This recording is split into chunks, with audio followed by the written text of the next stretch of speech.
Let's take a look first on the next slide at the drivers of migration from the northern countries of Central America. They include poverty and lack of opportunity, violence from not just from gang violence, which you hear a lot about, but also organized crime, state repression, domestic violence, and anti-LGBTQ violence, corruption, human rights abuses, family reunification, and climate change, drought, floods, hurricanes causing loss of life, damage, and crop failures. For decades, undocumented immigration has vexed American politics, and it's still a topic as recent as our daily headlines. You probably know that earlier today, the Supreme Court heard arguments on administration efforts to exclude unauthorized immigrants from census counts that determine representation in the US Congress. And in September, a US appeals court in California ruled that the administration could remove temporary protected status, which covers about 300,000 people who have been in the US since the 1990s. A particular focus of efforts to curb illegal immigration is the Northern Triangle of Central America, made up of Honduras, El Salvador, and Guatemala. While undocumented immigration from Mexico has declined since our last recession, the flow from the Northern Triangle has steadily increased, at least until the pandemic. The administration's zero tolerance policy has proved highly divisive at home and has complicated relations with Mexico, while still not really solving the problem or fixing the factors driving it. So how can the Northern Triangle countries curtail migration, and what should US policy be on this divisive and persistent issue? I'm very pleased to introduce Lisa Haugaard, the co-director of the Latin America Working Group, where she has spearheaded their advocacy on human rights and peace issues in Latin America for 2 decades. She directs advocacy on Colombia, Central America, development and military aid and policy, and coordinates coalition campaigns with US and Latin American partners. Lisa has testified multiple times before Congress and has produced reports on human rights topics. She's also participated in international human rights verification missions in Colombia, Mexico, and Central America. Prior to her work at the Latin America Working Group, Lisa was executive director of the Central America Historical Institute in Washington. She has a BA from Swarthmore, a master's degree in Latin American Studies from New York University, and was a Fulbright Scholar in Central America. Lisa, welcome to World Boston. Thank you so much, Mary, and I'm glad to be here and glad not to be in Boston in difficult weather. But I'd like to first talk a little bit about who the Latin America Working Group is.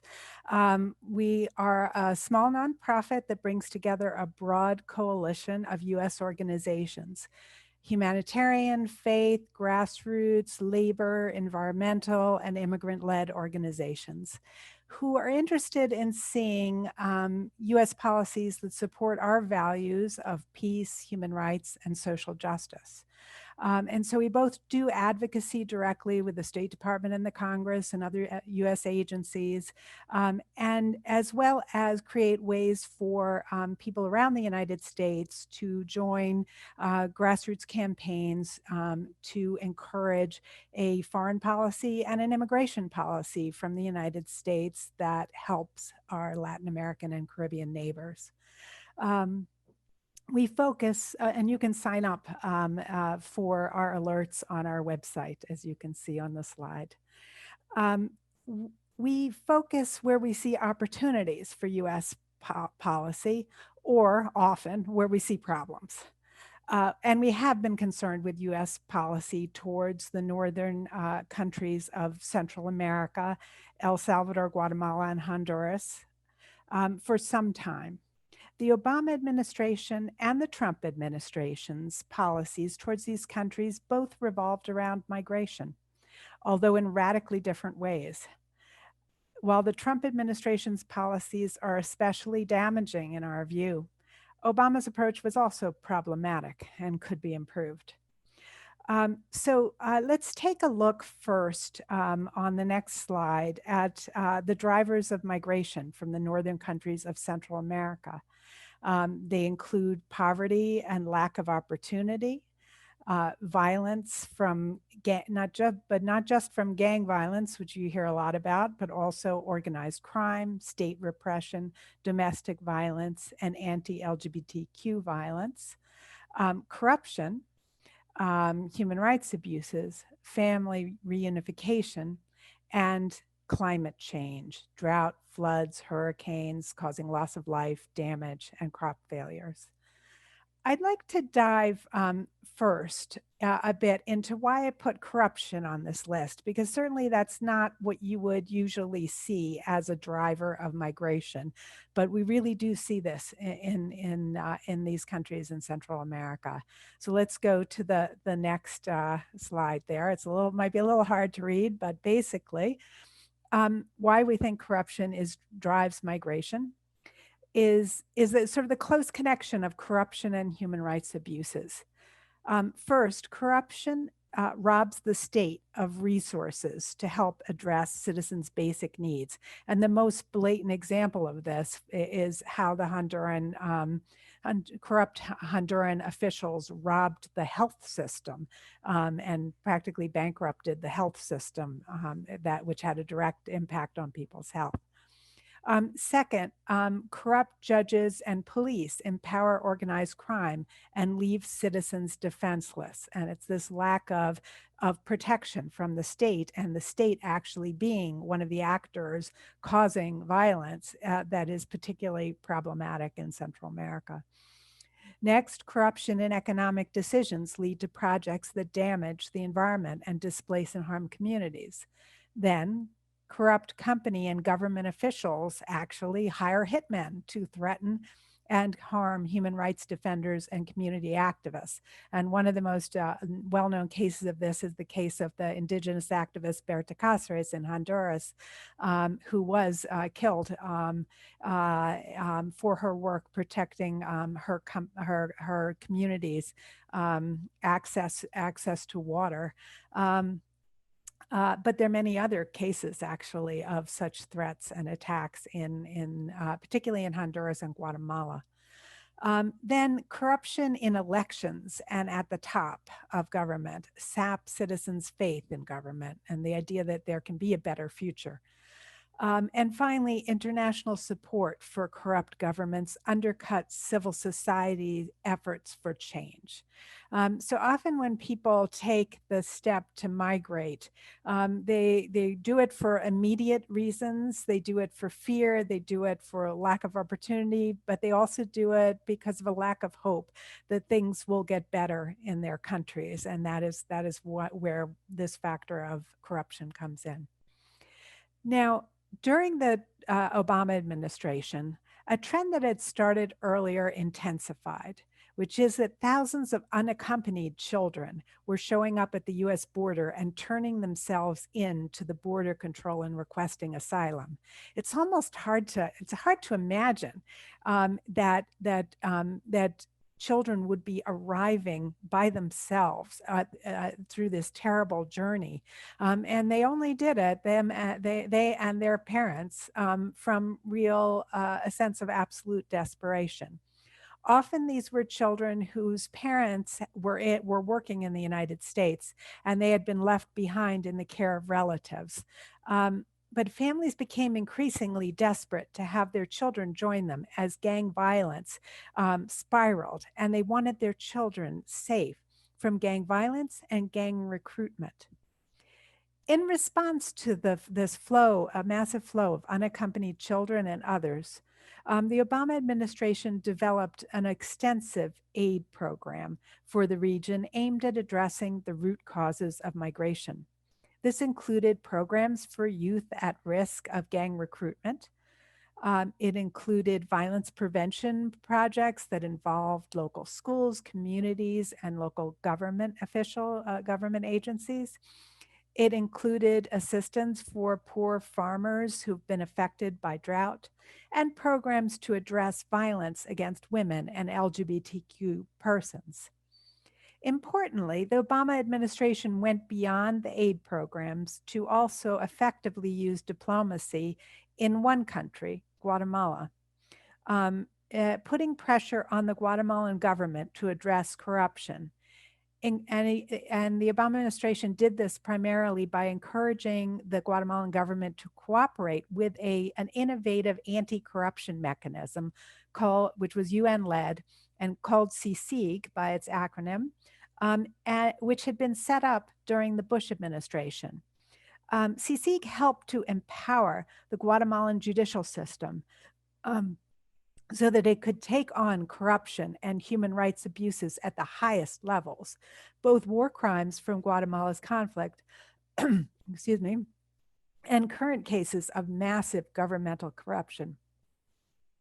The Obama administration pushed for a similar effort in Honduras, led by the Organization of American States and called MAXI.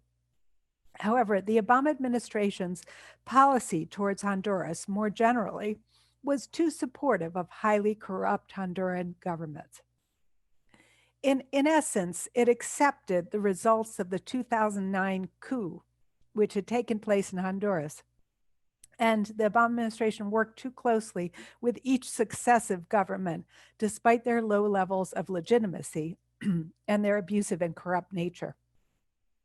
In all three countries, the U.S. goals of stopping the flow of illicit drugs sometimes encourage security approaches with serious human rights impacts, such as tough policies in El Salvador, mano dura policies, that led to young people in gang-controlled neighborhoods being treated by police like gang members simply because of where they lived. Even though some of the work to prevent the illicit drug trade is necessary, it needs to be done in a way, and it needs to be done in a way that respects human rights. And the Obama administration's immigration policies were not exactly a pushover. They were very tough. Despite having very humane and positive programs like the DACA program, which allowed the young people known as dreamers who've been brought to the United States as children to have a legal status and to be able to work and go to school in the United States legally and with protections. The Obama administration also continued to deport enormous numbers of people, and many of them back to Central America. When the Trump administration arrived, however, it had no interest in addressing the root causes of migration. Rather, it simply wanted to stop migration. And after some false starts, it created a very complex web of harsh policies that effectively ended asylum for Central Americans and bottled up migration, while actually increasing the reasons people had to flee. And let's go to the next slide here. The Trump administration cut off access to asylum and migration in the following ways. First, the Trump administration ended or set in motion the ending of special legal statuses for Central Americans who had legal status but not citizenship in the United States. It did this by refusing to renew the DACA program for young dreamers, some 60,000 of whom are from Central America. And then it ended temporary protected status for Hondurans, Salvadorans, and Nicaraguans, as well as Haitians and some other countries. And this affected some 300,000 people. TPS, temporary protected status, or TPS, provides temporary legal status for people fleeing wars and natural disasters. And TPS for Central Americans had been renewed for these countries for many years. And I know many of them live in the Boston area as well as in the Washington, D.C. area where I live. If there were a second term of the Trump administration, hundreds of thousands of Central Americans well established in the United States and contributing to communities in our country would have lost their legal status. And this would have uprooted and jeopardized their lives, as well as cutting off a lifeline to the economies of Central America, because these hardworking families send money or remittances back to their families and communities in these countries. This would have contributed to destabilizing economies, especially the economies of El Salvador and Honduras, which are highly reliant on remittances from the United States. And that would have likely increased migration. Then the Trump administration put in place measures to make it impossible for Central America, or virtually impossible for Central Americans to seek asylum in the United States. To begin with, it implemented the Remain in Mexico policy, which said that applicants for asylum had to wait in Mexico for their asylum cases, which is a radical departure from the past. There are an estimated 120,000 people waiting in refugee camps in Mexico right now, trying to seek asylum in difficult circumstances without adequate access to lawyers in dangerous places along the US-Mexico border.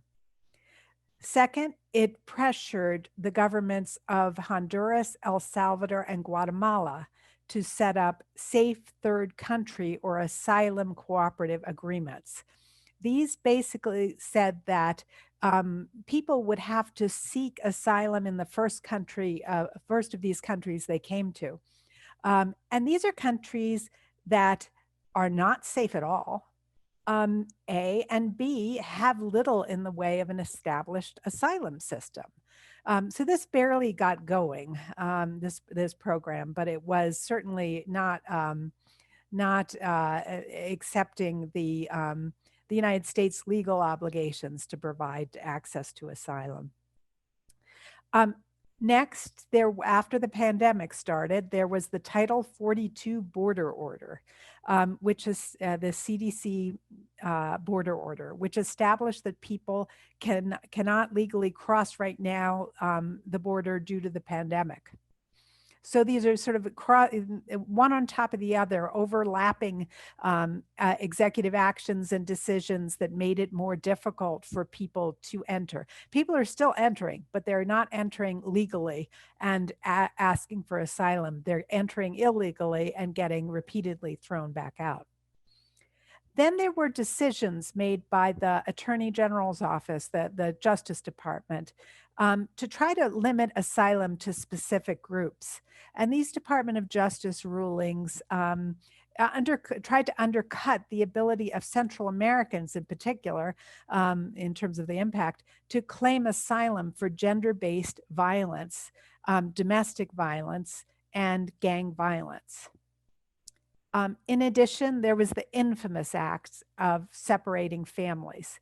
This was intended to make it so painful that people would be deterred from seeking asylum. Now, during this whole time under the Trump administration, deportations continued, including during the pandemic, where plane loads of people have been deported back to Guatemala, Haiti, Honduras, El Salvador, some with COVID, and dumped into countries with fragile health systems and little ability to address the people who are arriving with COVID. And we're still seeing, I believe we're still seeing deportations despite the hurricanes that have just hit Central America. The Trump administration also suspended the aid that the Obama administration had begun, aid that was aimed at addressing the root causes of migration. And they suspended it, the administration suspended that aid over anger that the three governments were not doing enough to stop, to force their people not to migrate. There was some expectation that troops could prevent people from fleeing, or that somehow the countries could do more. That aid was actually held up for at least a year. And it finally started again after a lot of pressure from Congress, because this aid had been appropriated by the Congress, but then stopped by the administration. Um, but it was hard to restart these programs because many of the humanitarian agencies that had run the programs had laid off their staff and dismantled their programs. While focusing only on these harsh policies to stop migration, the Trump administration turned a blind eye to corruption and human rights abuses in those three countries. You saw a marked erosion of the rule of law in Guatemala, Honduras, and El Salvador. And let's go to the next slide. So during the Trump administration's intense focus on deterring migration from these three countries, this is what we saw in terms of what was going on the ground in terms of human rights, democracy, and corruption issues.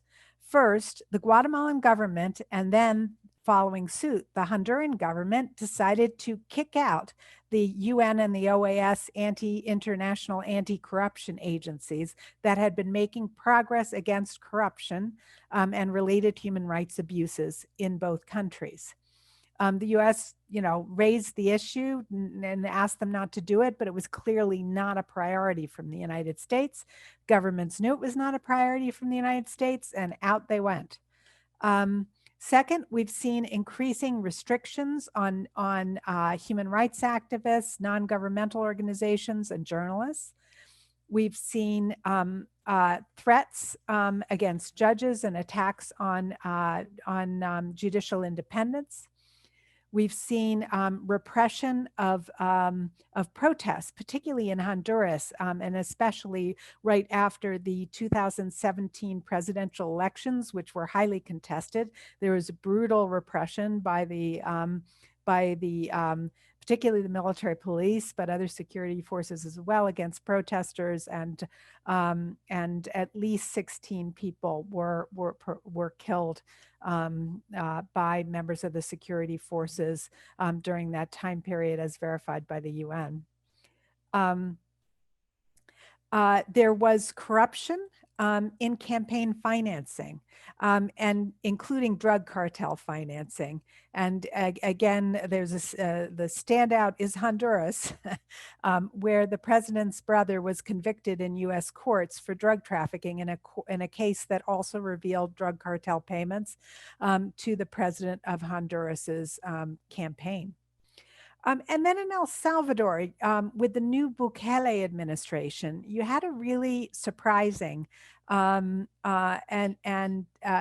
towards authoritarianism. For example, the president brought security forces into the legislature, and has their regular attacks by the Bukele administration against journalists. So it's really a very dismaying picture of what has gone on in all three countries during this time period. And there's no question in my mind that the fact that the Trump administration had such a sole myopic focus on stopping migration, that this helped lead to backsliding on human rights and corruption and democracy in the three countries. Right now, we have a new factor, and that is, well, not new in Central America, but an additional factor that affects the situation on the ground. And that is, in November, not one, but two hurricanes, Hurricane Eta and Hurricane Iota, just hit Central America. Honduras and Nicaragua were especially hard hit, but Guatemala, Costa Rica, Belize, and Colombia's islands, which are off the coast of Nicaragua, were also hard hit. El Salvador experienced damage from these as well as from storms earlier in the season. Together, these hurricanes may have a similar impact as Hurricane Mitch in the mid-90s. Parts of San Pedro Sula, one of Honduras's two main cities, are underwater. People have lost homes and crops, and schools, bridges, roads, health clinics have washed away. People will have nowhere to turn, and migrating will be one solution. What should the Biden administration do to address this admittedly very difficult and complex situation? Latin America Working Group came together with partners, including Oxfam, Kids in Need of Defense, Church World Service, Climate Refugees, and Washington Office on Latin America, to develop a proposal for the next administration called Serve Your People. You can see that on the next slide. And what we recommended is really changing the thrust of U.S. foreign policy from keep your people from fleeing to serve your people so they can choose to stay.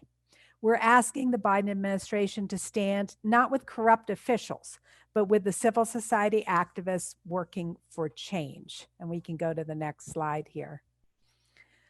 So we're asking the Biden administration to start with principled diplomacy against corruption and the rule of law, against corruption and for human rights and the rule of law, to provide aid to protect human rights, enhance transparency and government accountability, prevent violence, including sexual and gender-based violence, and strengthen the rule of law, to encourage economic strategies that reduce poverty and build equitable development, including equitable tax collection, to provide aid and adopt policies to address the COVID-19 pandemic and to address the impact of climate change. And this starts with reconstruction for the hurricanes, but it means something much bigger than this. And it definitely means working with and protecting the communities and activists who are indigenous communities, Afro-descendant communities, Campesino communities, who are on the front lines of climate change, both in terms of the impact and in terms of having the solutions, and often getting threatened for providing those solutions.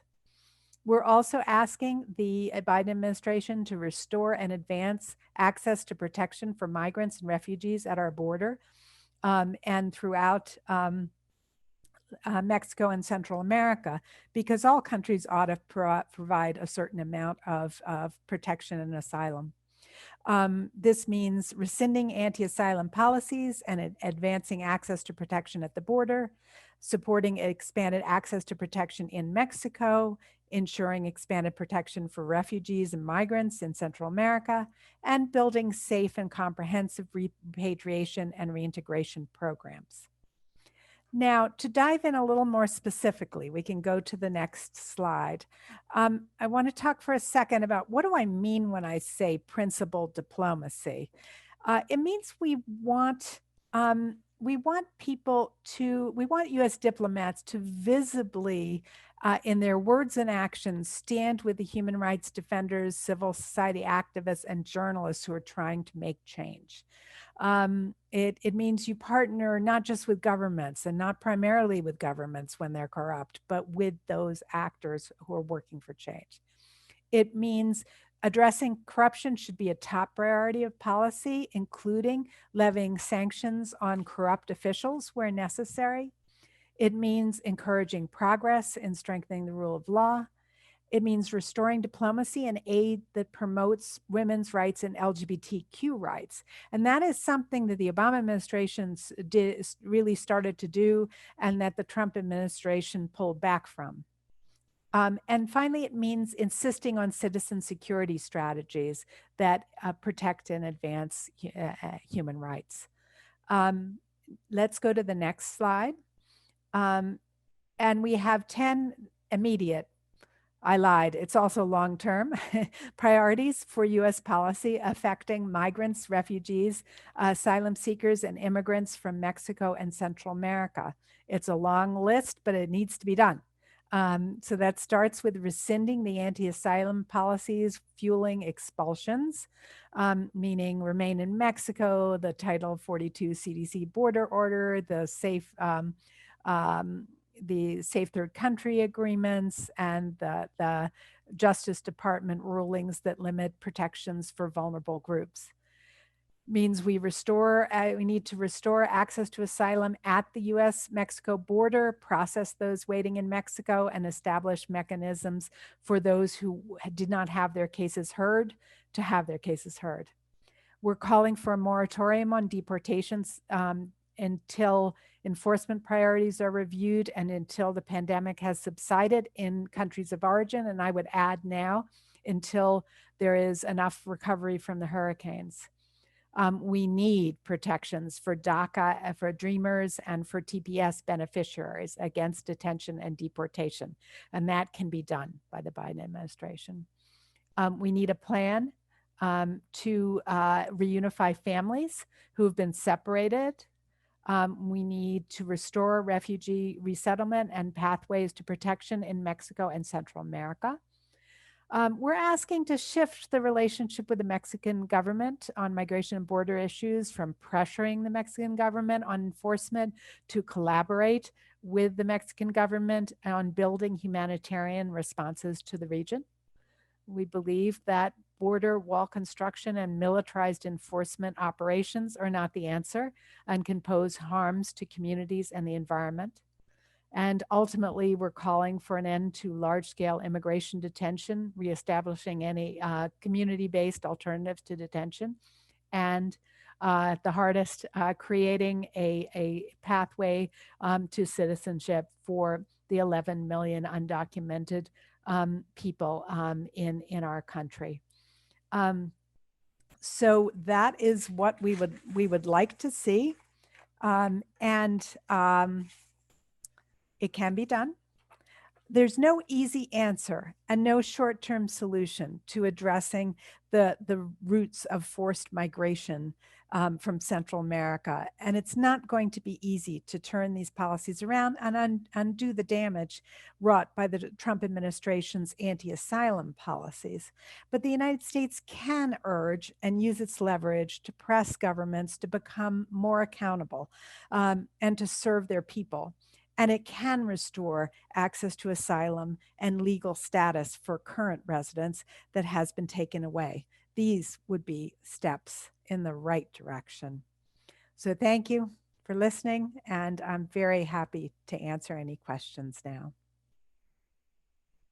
Great, thank you so much, Lisa. I think we have a question.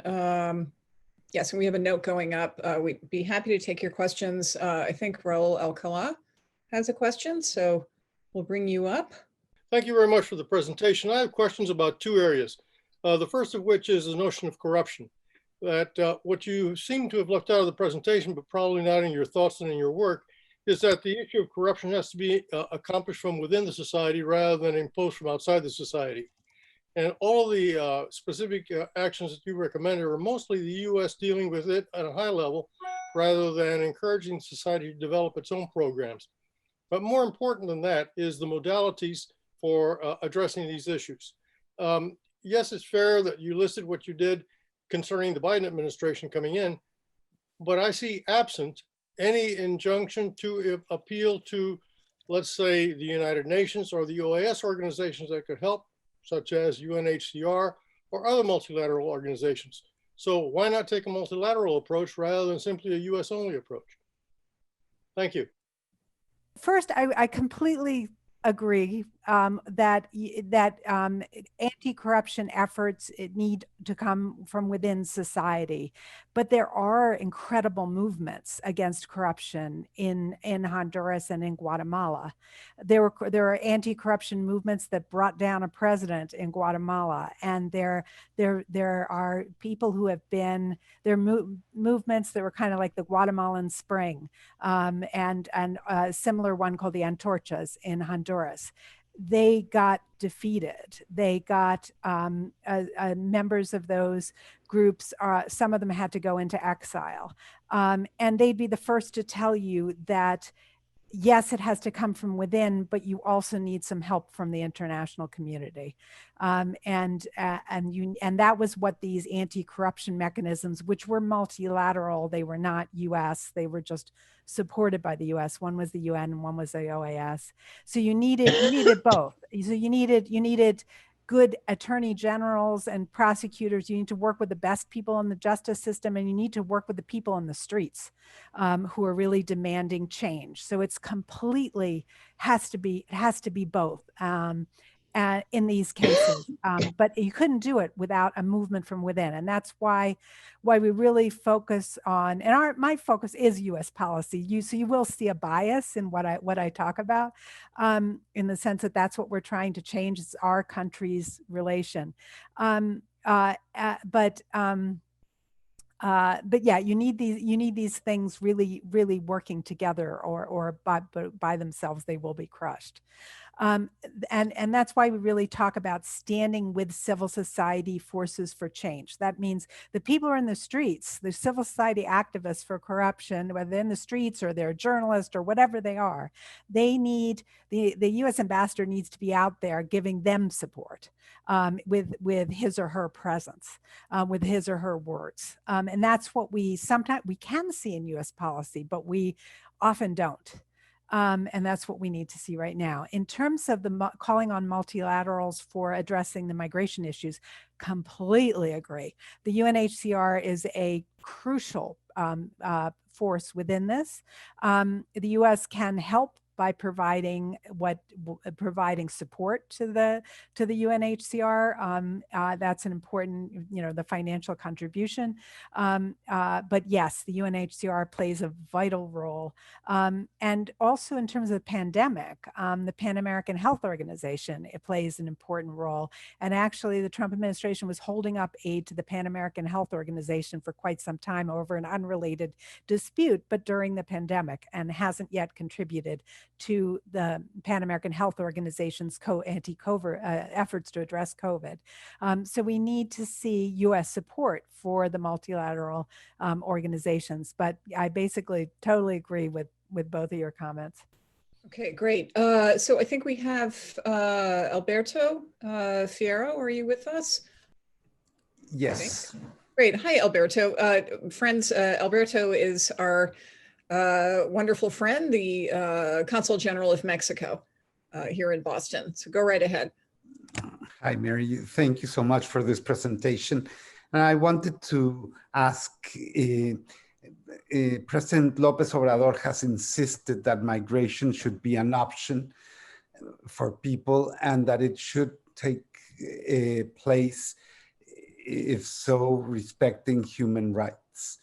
He invited the US several years ago to invest in development in the Northern Triangle in Central America, precisely to try through investment in development to change the causes of migration. Can you see the US investing in development? Because that hasn't happened in the last years. I agree that, well, first of all, we were glad to hear those words from your president about the importance of respecting the human rights of migrants. In terms of investing in economies, yes, obviously these societies do need investment. They do need development in their economies. But we're also very cautious to talk about the right kind of development, and development that it involves communities, where decisions can be made by communities, and where there's real serious respect, for example, for indigenous, for consultation with indigenous communities, campesino, Afro-descendant, because too often in these Central American countries, some of the investment comes without adequate safeguards, without adequate consultation, in ways that don't necessarily help mitigate climate change, and so on. So you need investment, yes, but you need investment that is the right kind and that has consultation with communities, and that will really give jobs, protect land rights, and allow and people to continue some of the traditional ways of small-scale farming and food sufficiency and so on. So yes, investment, but investment with great care. Great, thank you. So I think Mary Mendoza is next. How do you propose to get all these policies? They look like they're really good policies, but how do you propose to get them through a Senate, which at this point in time is almost divided almost 50-50 between Republicans and Democrats?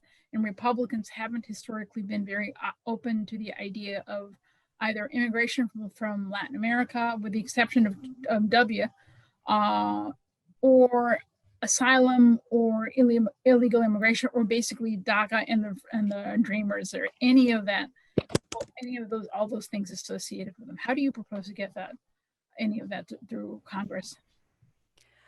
A great number of the policies that the Trump administration implemented to restrict asylum were done by executive order. They can be undone by executive order. So a lot of it was in fact did not go through Congress, and some of those can actually be done pretty effectively by the Biden administration. It isn't the best way to go about, because what can be done can be undone. But you know, there's the realities of what the Congress is, which, as you point out, we will probably still have a Republican-controlled Senate, although the Georgia runoff will give us the answer in January. But there are few options for comprehensive immigration reform through a Republican-controlled Senate, but still, you know, there are things that can be worked on. In terms of the right kinds of assistance programs to Central America, actually, Republicans in Congress were pretty receptive to those, and there's a fair support for those. So I think if an administration is enthusiastic and advances them and consults with Congress about them, that those in fact can be restored, advanced, and improved. Climate change mitigation may be a bit hard, but again, a certain amount can be done through executive action. One would hope that some Republican members of Congress will begin to support some aspects of this. Comprehensive, yeah, the hardest is the broader comprehensive immigration reforms and some of the kind of more permanent solutions to these thorny asylum and immigration problems. But some of it can be done if the administration simply has the will. Okay. Okay, great. Let's go to Josh. Hello, Lisa. How are you doing? My name is Josh, and I'm actually the manager of citizen diplomacy programs at World Boston. And I was interested in not just immigration policy, but drug policy, particularly as it originates from Colombia and cocaine trafficking, and specifically if there's been any consideration, or do you foresee any consideration about trying to alter cocaine production to more, healthier crops or other, vegetables or alternatives. This could be, as I said, cocaine production in Colombia or marijuana production in Mexico. I was just wondering if you could touch on that. And you're talking about the actual in Mexico and in Colombia that then gets transported through Central America? Yes, to the United States. Well, I work a lot on Colombia and have for many years. And Colombia just went through a historic peace accord, signed a historic peace accord in 2016 that the Obama administration supported the negotiations with a special envoy. And then the Trump administration has not abandoned that, fortunately, but hasn't put as much emphasis on that. And one part of that peace accord is working with small farmers to eradicate and replace coca sustainably and in cooperation and not by force. That part, it's really important that the Biden administration focuses on implementing that part to have a sustainable solution in Colombia to cocaine production. You don't end cocaine production. You don't end anything that has to do with illicit drugs. You don't end it except by ending the drug war, if that's where you want to go. But you can make things better. You can reduce the flow. You can shift small farmers away from drug production, which only makes their lives worse by bringing violence. But it means an investment in peace accord implementation in Colombia to reduce that. So I do believe in crop substitution, but you need to do it working with the people who are growing coca because they don't have alternatives. So I think we're going to Kristen. There we are. Hi, thank you. Thank you so much for your presentation. My question is, Do you envision an immigration solution where international bodies have some sort of enforcement powers, such as like a European Union or even a global parliament? And do you think the ability to enforce a regional or a global standard of human rights, would it be effective in mitigating suffering, and it could have even happened? Could you repeat just the last part, the last Sure. phrase?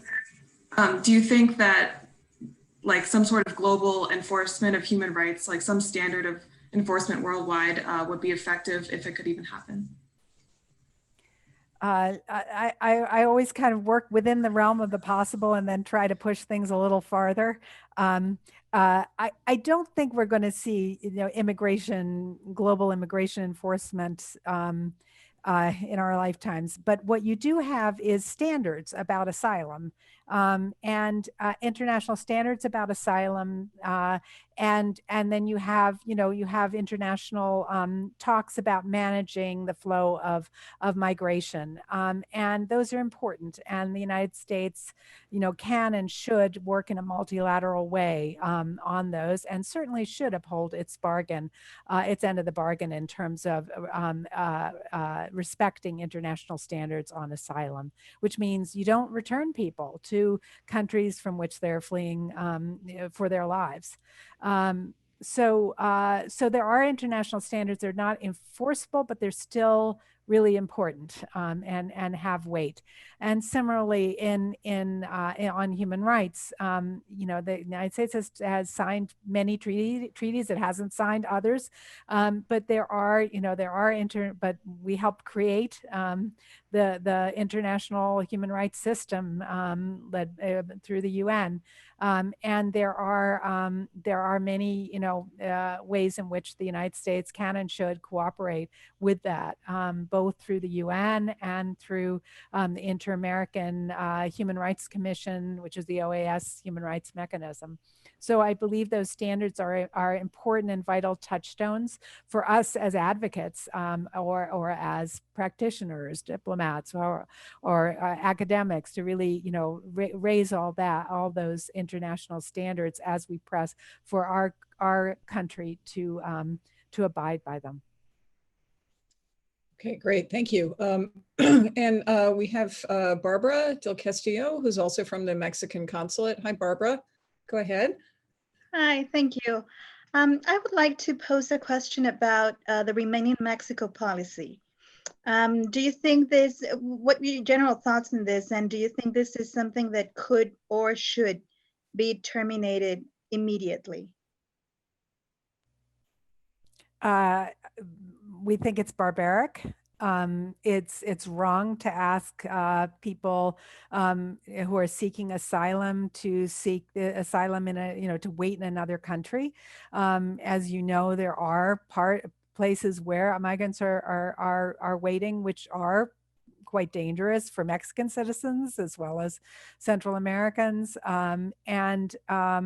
And there's not just the physical facilities for these people who are waiting. We believe Remain in Mexico should be ended. And I think the Biden administration, my guess is it will end it. The question is when and how. But it also will require people who are concerned with this to raise these issues strongly with the administration. And a voice from Mexico would be very important in this. So I think the Mexican government actually has a lot of weight in this, and it would be important to use it. So this policy ends, but it ends in an orderly and caring way for the people who got trapped in it. So I'm actually going to ask for a clarification on that. Surely the Mexican government has spoken out on this. I would leave that to my colleague from the Mexican consulate to answer that question. Okay, all right, very diplomatic. Okay, so we're going to go to Joel Snyder. Go ahead. How would you support unaccompanied minors and young adults if they came into the States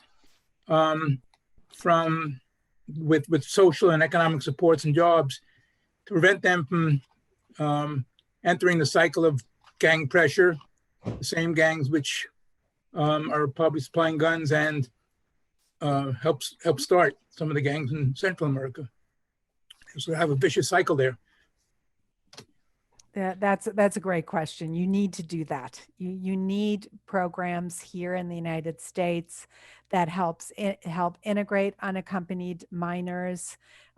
It'll be difficult. It's difficult. It's difficult to begin with. It'll be even more difficult during the pandemic. But you need those support systems within schools in particular, and within communities. I know in my own community there are some of those kinds of supports, but it is never enough. And you're absolutely right that it is a cycle back and forth from the United States to Central America and back. Some of the worst elements of gang culture have been, gone back and forth. And you only end it by sort of working on both ends of the problem. And this does require investment. It includes social services. It includes the schools, and it's not easy. No pretense that it's easy. I have a question from the other end of the pipeline, I guess we could say. As you mentioned, we have big communities, for example, in Boston and the DC area, of people, in particular in Boston, from El Salvador. What can be done on this end in our communities to improve the situation? I would just put a plug right now for the importance of the Central American communities to really advocate strongly and with their allies for temporary protected status extension, and for hurricane relief that's affecting their countries. So just that's in terms of like on an advocacy level with the U.S. government, because that will really help. That helps both themselves, but it also helps in Central America right now. So, and it's a crucial and so that would also potentially help mitigate migration, is what you're saying. There's a direct. There's a direct link. So it helps them, it helps us as a community, as the United States as a community, and it helps their countries. And it will help to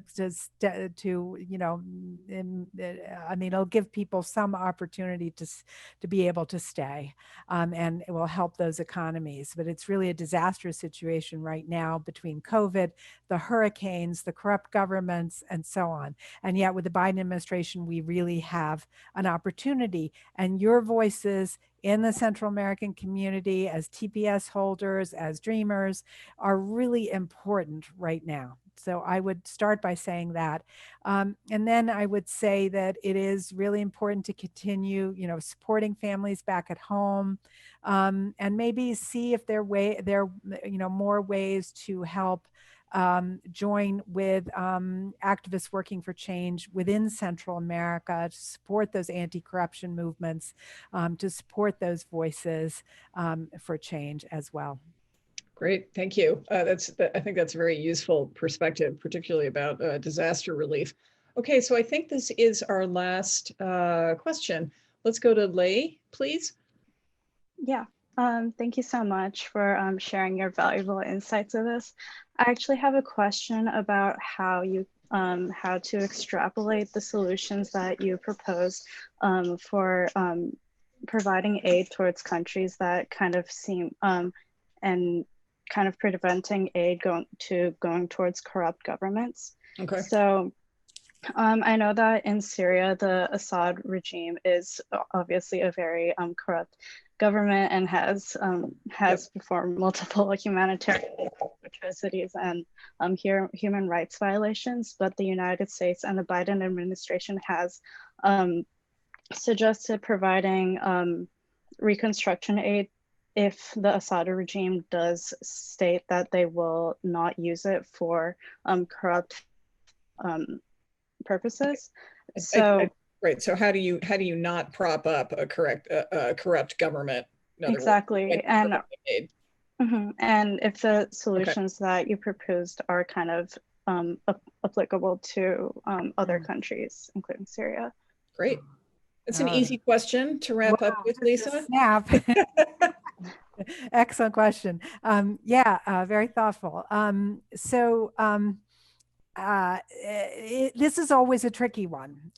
First, I listen to humanitarian agencies that are on the ground, if there are any on the ground, because they can often provide, the best channels, the best ways to do things, to the extent that you can channel assistance not through governments directly, but through humanitarian aid agencies, both international and ideally local. That can be important. Sometimes you can't help but deal with the government. And you just have to make a determination when you're talking about large scale famine and disaster. There are times when you just have to, you have to find the way to provide assistance.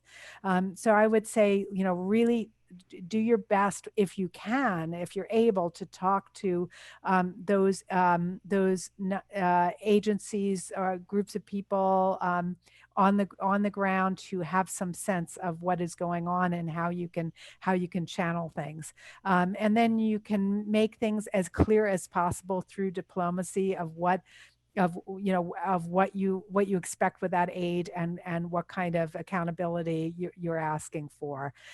It's extremely tricky, but there are moments when you have to just weigh this immediate humanitarian need and but you don't want to prop up a government.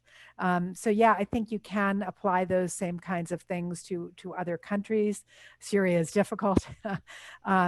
But yeah, part of it is if there is a civil society that's strong enough to actually filter assistance through and work with, that's obviously where you want to go if you can. Great. Okay, well, this is a giant topic with many avenues, but thank you very much, Lisa Haugaard, for taking us down a few of them. Thank you, World Boston friends, for joining us. Lisa Haugaard, thank you very much, and everybody else, good night.